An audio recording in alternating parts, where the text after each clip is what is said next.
O Simple Present que você vai aprender hoje é tão importante que eu arrisco dizer que você vai usar ele para mais ou menos uns 70% de todas as frases que você fizer em inglês. Você vai usar ele, por exemplo, para falar de rotina. Tudo que você faz no seu dia a dia, todas as coisas que você faz habitualmente, você vai usar o Simple Present, frases no presente. Tudo que eu estou falando aqui nesse momento são frases no presente. Eu poderia gravar um vídeo inteiro aqui sem falar nada no passado, sem falar nada no futuro, só falando frases no presente. Por isso, se você aprender bem o que eu vou te ensinar nesse vídeo aqui hoje, pode ter certeza que você vai conseguir falar pelo menos 70% de tudo que você quer em inglês. Vamos para a minha lousa, eu vou mostrar para você aqui exatamente o que é o Simple Present. Olha essa frase, you work on weekdays. Você trabalha durante a semana. Para fazer as frases no Simple Present, você vai sempre usar essa estrutura aqui. Você vai começar com a pessoa, né, com o sujeito da frase, e depois você vai usar o verbo. É simples assim. Pessoa e verbo, sujeito e verbo. Muitas vezes a gente vai usar aqui também uma expressão de tempo, de frequência. Né? Você trabalha on weekdays, nos dias da semana, durante a semana. Essa é a estrutura básica de uma frase no presente. Olha outro exemplo aqui. I study English twice a week. De novo, eu tenho aqui, deixa eu já aproveitar o verde aqui que está selecionado. Study é o verbo estudar e o I é a pessoa. Então eu tenho sujeito e verbo de novo, né? E aí eu tenho aqui, por último, uma expressão de tempo. Twice a week, 2 vezes por semana. Até eu vou colocar aqui o English também de verde, porque ele faz parte da ação, né? Faz parte do verbo. Estudar inglês. A estrutura é sempre essa, definitivamente não vai mudar. Só que quando a gente faz a frase com he, she e it, com ele e com ela, a frase fica um pouquinho diferente. A gente vai ter que adicionar o S no verbo. Mas isso só acontece com esses três, com he, she e it. Só com esses três aqui. O S que você vai adicionar no verbo não tem a ver com plural, tá? É só a conjugação. Por exemplo, em português eu falo tu amas. O tu é uma pessoa só, mesmo assim eu estou colocando S. Então não tem a ver com plural. Quando for no plural, não tem S. Olha aqui o exemplo que eu tenho para te mostrar. We like music. Nós gostamos de música. We é nós, é no plural. Só que aqui não tem S. Eu não estou falando we likes. Não, é we like. Então fica de novo sujeito e verbo. É sempre essa estrutura. Vai mudar nestes três casos aqui. Vamos ver um exemplo. Eu fiz aqui essas frases. She sleeps late. Ela dorme tarde. O verbo dormir é o verbo sleep. Este é o verbo. Só que como eu estou fazendo a frase com she, com ela, aí eu preciso colocar este S aqui. Então fica she sleeps late. O outro caso que eu falei para você é com he. Esse é o nosso próximo exemplo. He eats too much. He eats too much. Ele come demais. O verbo comer é o verbo eat. Só que como eu estou fazendo a frase com ele, he, eu preciso conjugar o verbo. E a gente conjuga com S. Então fica he eats. A mesma coisa seria se eu usasse o it. O it nós usamos para objetos ou para animais. Então vou dar um exemplo aqui de um objeto, um computador. Eu vou dizer it works fast. O computador funciona rápido, né? Então ele funciona rápido. Esse it seria o ele, só que como esse ele é um objeto, é um computador, aí a gente usa o it. O work é o verbo trabalhar, mas também é o verbo funcionar, por isso que eu estou usando ele aqui nessa frase. It works fast. Ele funciona rápido. Eu posso, em vez de usar he, she ou it, eu posso usar nomes de pessoas, né? Em vez de she, eu posso dizer my sister, a minha irmã, que é a mesma coisa que ela. Em vez de he, eu posso dizer Felipe. Felipe eats too much. Usei o nome de uma pessoa. Aqui, em vez de it, eu posso dizer, né? The computer, o computador. Então, eu posso colocar os nomes no lugar ali. Alright? Então, é assim, a gente coloca o S na conjugação do verbo, não tem nada a ver com plural. É só para eu conjugar.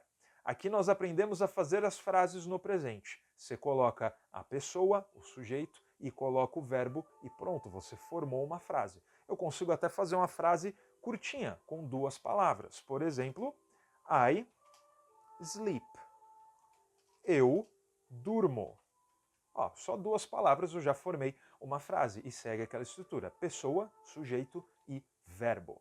Para a gente fazer perguntas em inglês, a gente vai ter que adicionar uma coisinha.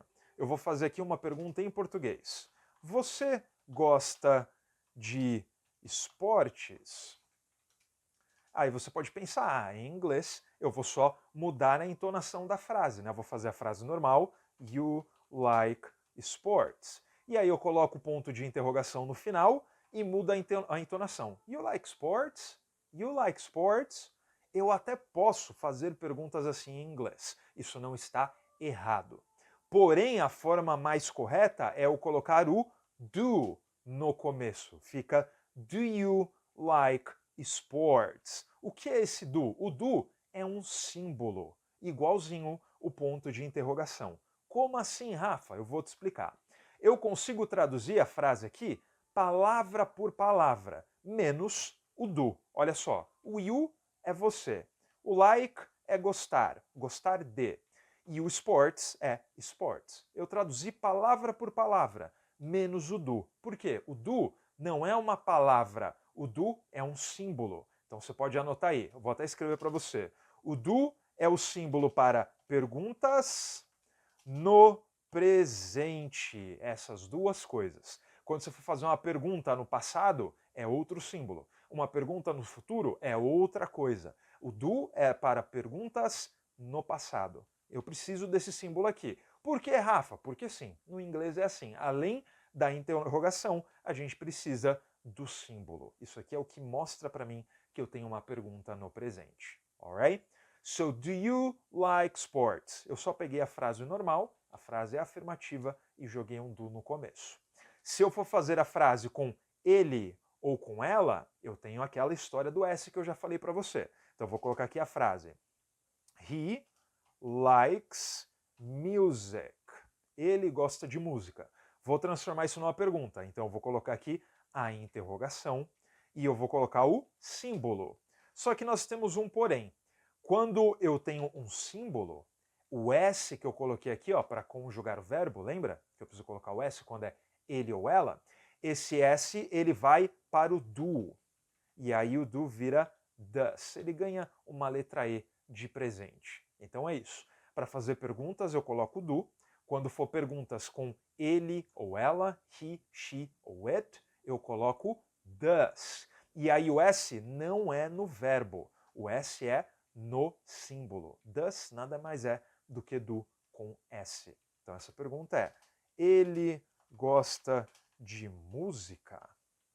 Ele gosta de música? Does he like music? Alright? Agora vamos ver como são as frases negativas. Como é que eu falo não? Então eu vou dizer I don't work on Sundays. Eu não trabalho no domingo. I don't work on Sundays. Para fazer essa frase, eu usei o don't. Então, eu não vou usar no, né? Eu não vou falar I no work. Eu não trabalho, como seria uma tradução literal do português. Não. Neste caso, eu vou usar don't. I don't work on Sundays. Agora, como que a gente faz uma frase negativa usando ele ou ela? Você sabe que eu preciso usar o S na frase. Então a frase vai ser She doesn't cook. Ela não cozinha. O que nós temos de diferente nessa frase aqui? Em vez de don't, como eu usei ali na frase de cima, eu usei doesn't. Ó, o doesn't nada mais é do que o don't com o ES aqui no meio. Então eu não vou colocar o S aqui, não vai ser she doesn't cooks. Não, o S aparece no símbolo, alright? Você percebe que isso aqui é o do? São símbolos que nós usamos na pergunta, ó. Don't nada mais é do que do not, só que junto, abreviado.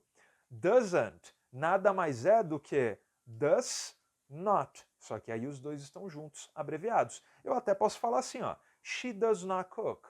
She does not cook. E isso está 100% correto. Só não é muito comum, né? O mais comum é a gente usar abreviado e dizer she doesn't cook. Então, repetindo a estrutura para você. Quando for uma frase afirmativa, eu uso o sujeito e o verbo. Por exemplo, I work. Quando for uma pergunta, eu coloco o do no começo. Do you work? Você trabalha? Do you work? Quando for uma frase negativa, eu coloco don't. I don't work. Eu não trabalho. Quando eu estiver fazendo uma frase com ele ou ela, eu vou dizer she works. Ela trabalha. Ó, agora eu preciso colocar o S no verbo. Se for uma pergunta, does she work? Dessa vez eu não coloquei o S aqui no verbo, não, eu coloquei o S no do, que virou does. E para fazer a frase negativa, she doesn't work. Ó, é igualzinha essa frase aqui, a única diferença é que em vez de don't, eu usei doesn't. She doesn't work.